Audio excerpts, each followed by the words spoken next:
So you, of course, know the famous phrase, if you give an inch, they will take a mile. And the point, of course, being that if you compromise just a little bit, then there are those out there that are going to push for compromise as far as they can take it.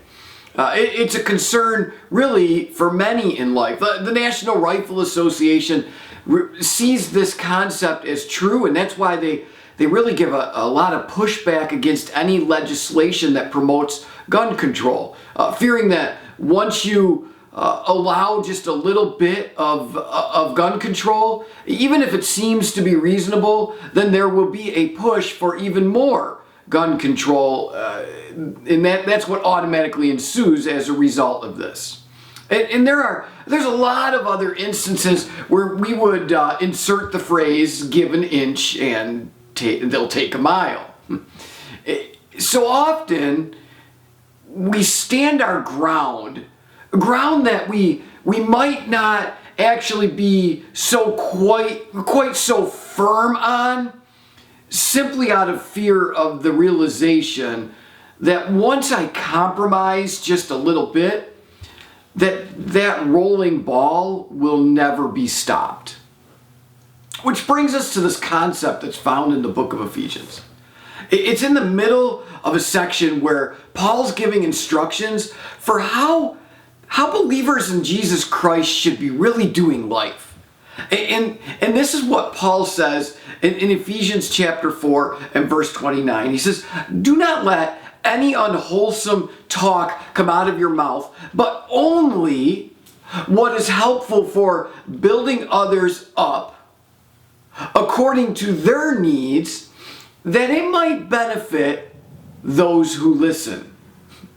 What does this have to do with inches and miles? I'll explain that in a minute. But first, let's think about this verse just really quickly. It's probably more closely related to another famous phrase we might often say. If you have nothing nice to say, then don't say anything at all. But the verse actually goes, I would say, a little bit further than just, if you have nothing nice to say, don't say anything at all. It pushes the envelope of telling us as believers that we just talk too much. Because of how much we say, really, how much of what we say is meant to build others up, and how much of it's meant to benefit the listener. That really is I think a step beyond just saying nice things. Have you ever stepped back and thought about what you just got done saying, and then asked yourself the question, so was it really helpful to the person in an encouraging sort of way? Or did I just say what I said really in order to benefit moi? Unwholesome talk isn't just mean and angry words of hatred or swear words or curse words. It's also words that are said, but they're not meant to help and encourage others. Often those words are only meant to benefit yourself. That's a struggle that I have, and I'm sure really many of us have that same struggle. So what does this have to do with giving an inch and taking a mile? Well, before verse 29 in Ephesians chapter 4 comes verse 27, where Paul tells us, do not give the devil even a foothold. In other words, in your life, if you begin to compromise just a little, you're opening the door to further and further concessions. And that includes, really to a large degree, what comes out of your mouth.